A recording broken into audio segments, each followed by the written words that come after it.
টানা 2 বিশ্বকাপ final, hat trick ফাইনালে ওঠার স্বপ্নও ছিল সামনে, কিন্তু সেমিফাইনালে স্পেনের কাছে হেরে থেমে যায় ফ্রান্সের বিশ্বকাপ অভিযান। বিদায়ের পর এবার নীরবতা ভাঙলেন ফরাসি অধিনায়ক কিলিয়ান এমবাপে। ফরাসি ভক্তদের উদ্দেশ্যে দেয়া দীর্ঘ বার্তায় এমবাপে জানালেন, শিরোপা জিততে না পারার কষ্ট থাকলেও নিজেদের পারফরমেন্স নিয়ে গর্বিত তারা। এমবাপে বলেন, আপনাদের ধন্যবাদ। আবেগে ভরা একটি মাস, আমরা আমাদের ক্ষমতার শেষ সীমা পর্যন্ত চেষ্টা করেছি। ফ্রান্সের জার্সি পরার গর্ব এবং আপনাদের ভালোবাসাই আমাদের মাঠে লড়াই করার শক্তি দিয়েছে।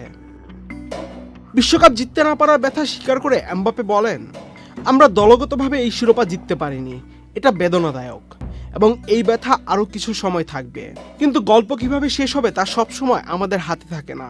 সোয়ান নিয়ে এলো এয়ারফ্লো মশারি, মশা রোধে 100তে 100, সোয়ান গ্রুপের একটি পণ্য। আমরা আমাদের সবটুকু উজাড় করে মাঠে দিয়েছি।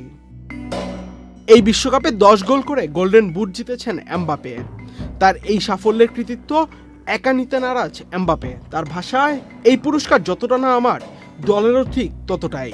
সতীর্থদের কঠিন পরিশ্রম, মুভমেন্ট, পাস এবং দলীয় মনোভাব ছাড়া আমি এত গোল করতে পারতাম না।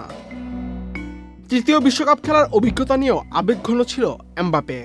ছোটবেলায় অন্তত একটি বিশ্বকাপ খেলতে চেয়েছিলাম। আমি 3টি বিশ্বকাপ খেলেছি, একটি জিতেছি।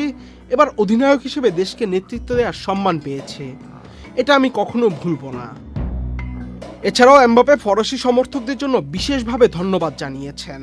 কোচ দিদিয়ের দেশম থেকে শুরু করে ফিজিওথেরাপিস্ট, শেফ, কোচ ও ড্রাইভার, দলের সঙ্গে থাকা প্রত্যেক সদস্যকেও কৃতজ্ঞতা জানিয়েছেন ফরাসি অধিনায়ক। আহমেদ শাফি, চ্যানেল আই।